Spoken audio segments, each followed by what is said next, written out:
Dan menariknya, penyembahan kepada matahari menjadi bagian dalam perbaktian umat Kristen pada saat ini. Nama minggu artinya adalah hari matahari, berasal dari astrologi Helenistik. Dalam National Geography Indonesia, ketika para dewa pagan dan nama hari dalam seminggu saling berkaitan. Minggu seperti yang bisa Anda tebak adalah hari matahari. Nama hari libur Romawi kafir. Dalam banyak tradisi cerita rakyat, hari Minggu diyakini sebagai hari keberuntungan bagi bayi yang lahir. Banyak masyarakat telah menyembah matahari dan dewa matahari. Mungkin yang paling terkenal adalah dewa matahari Mesir, yaitu Ra, yang merupakan penguasa waktu. Babel pusat penyembahan matahari. Namun kita sudah mempelajari hari Minggu tentang jalan yang terlihat benar di mata manusia. Dan hari Senin tentang kebohongan lama tentang keabadian. Nah sekarang kita bicara masuk Babel pusat penyembahan matahari. Menarik? Semua yang kita akan bahas dalam satu minggu ini adalah penipuan terakhir setan. Dan saat ini kita masuk Babel pusat penyembahan matahari. Keluaran 20 ayat 8 ayat 11. Ingatlah dan kuduskanlah hari Sabat, sebab 6 hari lamanya Tuhan menjadikan langit dan bumi, laut dan segala isinya. Dan ia berhenti pada hari ketujuh. Itulah sebabnya Tuhan memberkati hari Sabat dan menguduskannya. Nah, kenapa saya ambil ayat temanya adalah Keluaran 20 ayat 8 sampai 11? Karena kita akan memperbandingkan penyembahan kepada Allah yang benar dan penyembahan kepada Allah yang lain.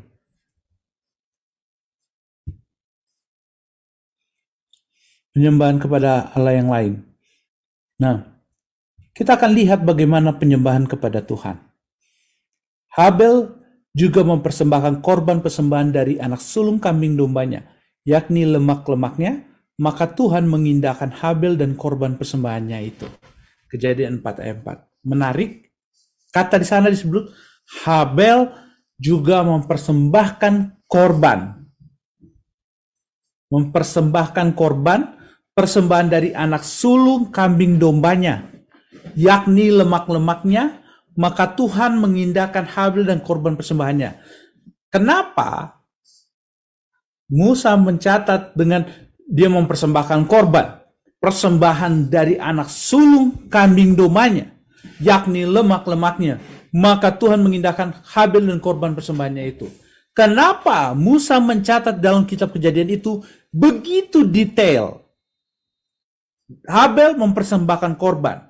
Habis itu, apa yang dikorbannya disembahkan itu adalah anak sulung kambing dombanya. Apa yang paling penting dari apa yang disembahkan dalam anak sulung kambing dombanya, yaitu lemak-lemaknya.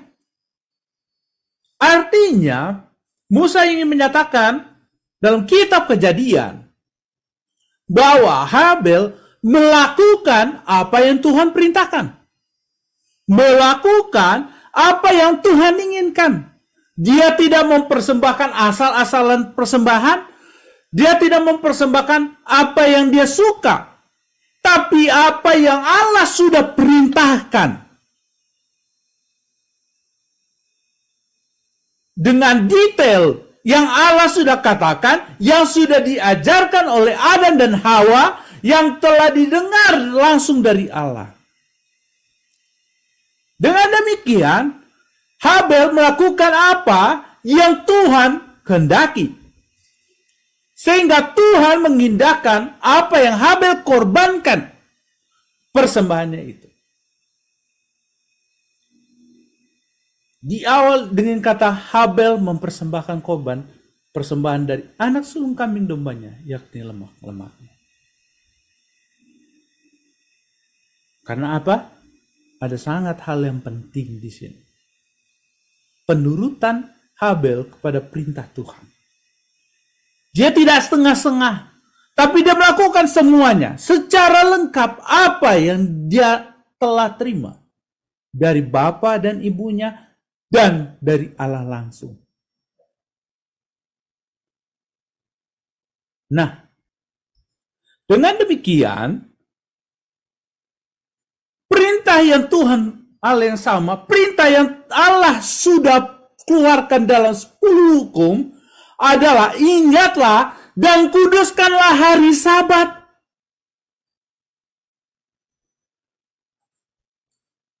Allah menginginkan kita seperti Habel menuruti apa yang diperintahkan. Ingatlah dan kuduskanlah hari Sabat. Tidak hari lain. Allah katakan kuduskan hari ke-7. Kuduskan hari Sabat. Kuduskan hari Sabat. Tidak ada hari lain. Tuhan minta untuk apa? Menjadi hari Sabat. Tidak pernah Tuhan menggantikan hari perbaktian. Dan Tuhan menginginkan kita melakukan apa yang Tuhan perintahkan. Dengan kita melakukan apa yang Tuhan perintahkan, kita akan menyembah kepada Allah yang benar. Menyembah kepada Allah yang benar. Tapi dalam Kejadian 4 bukan hanya Habel. Ada penyembahan kepada Allah lain. Yang diwakili oleh Kain. Setelah berapa waktu lamanya maka Kain mempersembahkan sebagian dari hasil tanah itu kepada Tuhan sebagai korban persembahan. Kain memberi substitut. Tuhan memberi perintah domba, binat adalah hewan adalah korban persembahan. Tapi Kain memberikan substitut pengganti. Oh ya Tuhan, saya tidak bisa memberikan domba karena saya tidak punya domba. Jadi saya sembahkan aja hasil tanah ini kepada Tuhan. Saya ganti Tuhan. Saya ganti lebih mahal ini, buah-buah ini. Daripada domba itu. Saya berikan setengah, sebagian dari hasil tanah itu kepada Tuhan. Tapi itu bukanlah adalah perintah Tuhan. Perintah Tuhan persembahkan sebagai korban adalah hewan. Bukan hasil tanah. Manusia sering memberikan substitut pengganti.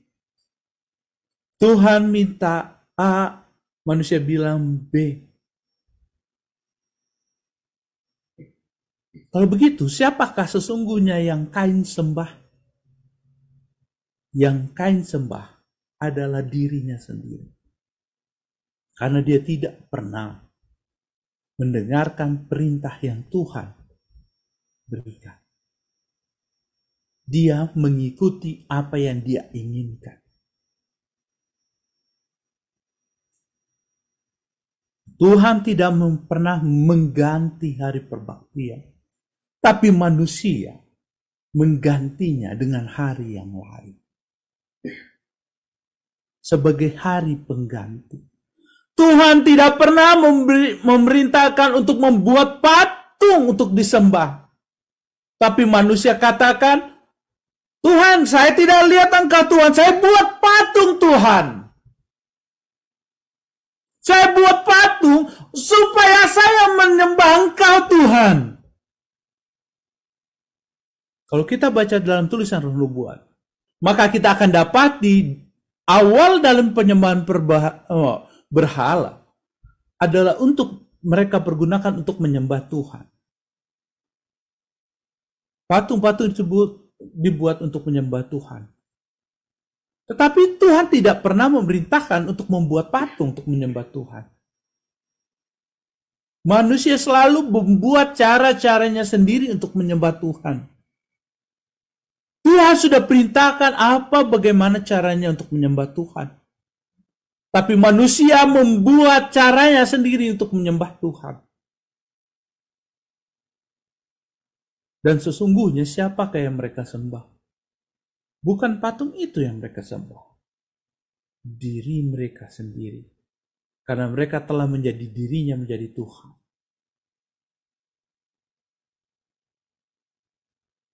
Karena apa? Manusia menyembah dengan sesuka hatinya. Apa yang mereka mau, bukan apa yang Tuhan perintahkan.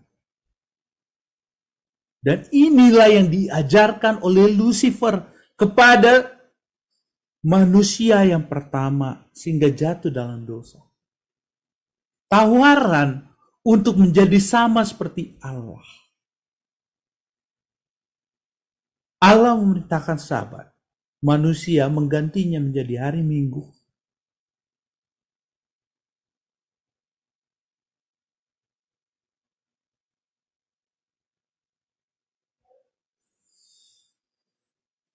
Dalam sekolah Sabat kita katakan Yesaya 4 ayat 16. Kemudian dibawanya aku ke pelataran dalam rumah Tuhan. Sungguh dekat jalan masuk ke bait Tuhan.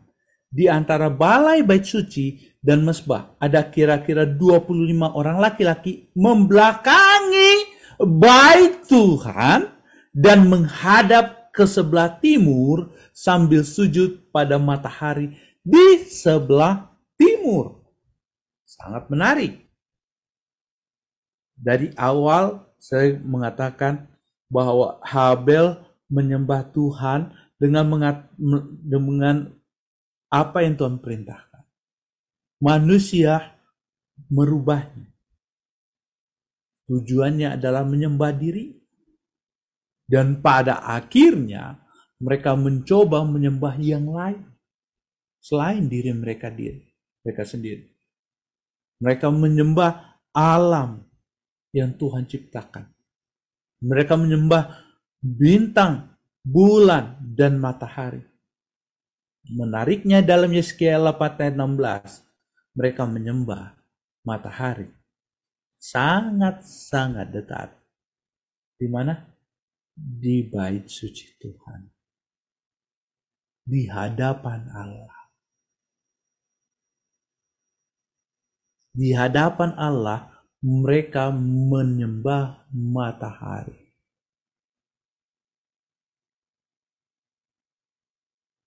Dan menariknya, penyembahan kepada matahari menjadi bagian dalam perbaktian umat Kristen pada saat ini.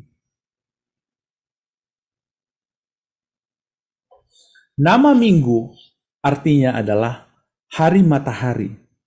Berasal dari astrologi Helenistik. Saya ambil dari Wikipedia. Nah, dalam National Geography Indonesia, ketika para dewa pagan dan nama hari dalam seminggu saling berkaitan. Minggu seperti yang bisa Anda tebak adalah hari matahari. Nama hari libur Romawi kafir. Dalam banyak tradisi cerita rakyat, hari Minggu diyakini sebagai hari keberuntungan bagi bayi yang lahir. Banyak masyarakat telah menyembah matahari dan dewa matahari. Mungkin yang paling terkenal adalah dewa matahari Mesir, yaitu Ra, yang merupakan penguasa waktu. Minggu adalah hari matahari. Minggu adalah hari libur para penyembah matahari. Nah, dalam The History of Decline and Fall of the Roman Empire bab 20 menyatakan pertobatan yang sepintas lalu dari Konstantin pada awal keempat menyebabkan kegembiraan besar dalam kekaisaran Romawi.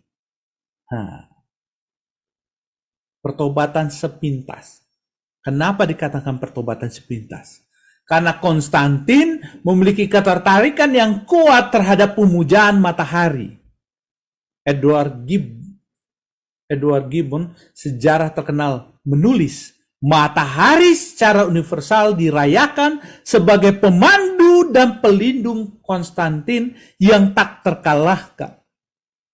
Jadi, Konstantin bertobat dan akhirnya membawa tradisi matahari ke dalam dunia kekristenan.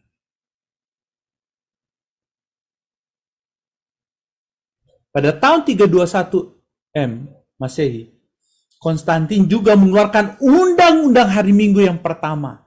Dekrit ini menyatakan pada hari terhormat matahari, biarkan para hakim dan orang-orang yang tinggal di kota beristirahat dan biarkan semua bengkel ditutup. Edict of Konstantin 321 Masehi. Ini bukan hukum yang memberlakukan pemeliharaan hari Minggu untuk semua rakyat Konstantin, tetapi hal itu memperkuat pemeliharaan hari Minggu di benak penduduk Romawi. Nah, ini dari pemerintah. Kaisar Konstantin membuat undang-undang hari Minggu pertama kali.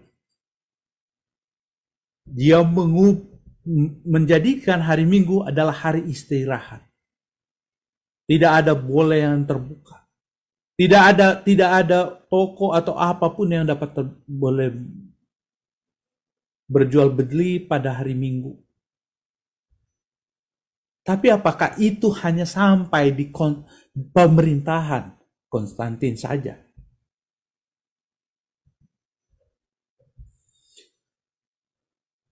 Ahli sejarah Paul Johnson merinci beberapa dari pengaruh ini. Konstantinus menjadi pengikut Mitras, agama misteri yang dipraktekkan di Kekaisaran Romawi. Dan gapura kemenangannya yang dibangun setelah pertobatannya memberikan kesaksian terhadap dewa matahari atau matahari yang tak terkalahkan. Konstantinus tidak pernah meninggalkan pemujaan dewa matahari dan membuat gambar matahari pada lempengan koin-koin. Dia membuat Sunday atau hari Minggu menjadi hari istirahat dengan menutup kantor-kantor pengadilan hukum dan pada hari Minggu dan melarang setiap pekerjaan kecuali pertanian. Jadi Konstantin memulai dia menutup, seperti saya katakan tadi, semuanya ditutup kecuali apa? Tidak boleh ada yang bekerja pada hari Minggu kecuali apa? Pertanian. Nah, apakah hanya Konstantin? Gereja Katolik menyatakan gereja mengubah pengudusan hari Sabat itu ke hari Minggu dengan mengambil hak otoritas ilahi yang sempurna yang diberikan kepada gereja oleh pendirinya, yakni Yesus Kristus. Gereja Protestan yang mengklaim bahwa Alkitab merupakan satu-satunya panduan iman tidak mempunyai jaminan untuk menguduskan hari Minggu. Dalam hal ini, gereja Advent yang menguduskan hari ke-7 itu merupakan satu-satunya gereja Protestan yang konsisten. Jadi, pada saat Konstantin membuat undang-undang hari Minggu, gereja di abad permulaan mengikutinya, bergabung dengan pemerintahan.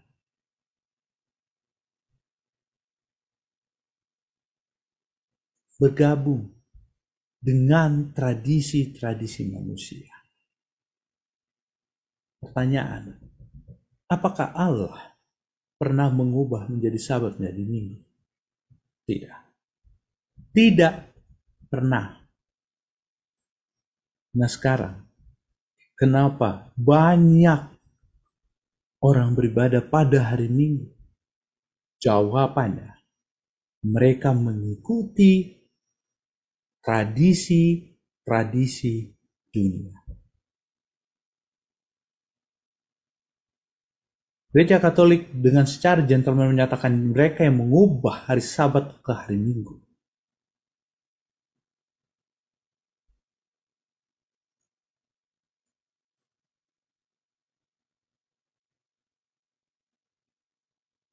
Dan banyak gereja di dunia ini mengikuti Alkitab. Gereja Katolik juga menyatakan jika gereja mengklaim bahwa Alkitab merupakan satu-satunya panduan iman, tidak mempunyai jaminan untuk menguduskan hari Minggu. Karena apa? Alkitab tidak pernah menyatakan untuk menguduskan hari Minggu. Yang Alkitab katakan adalah menguduskan hari Sabat.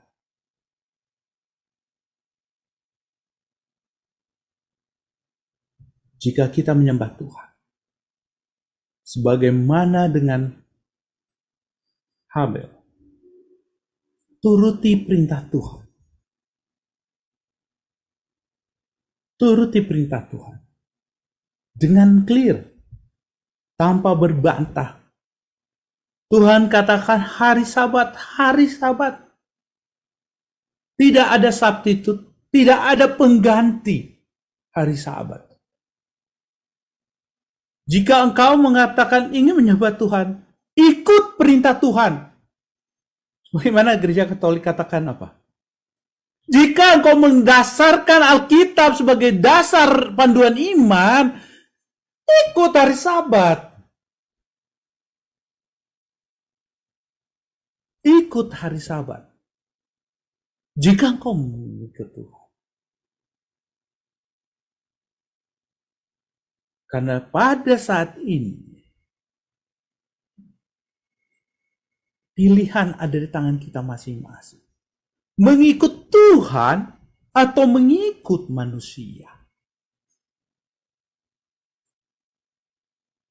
Menyembah Tuhan atau menyembah dewa matahari.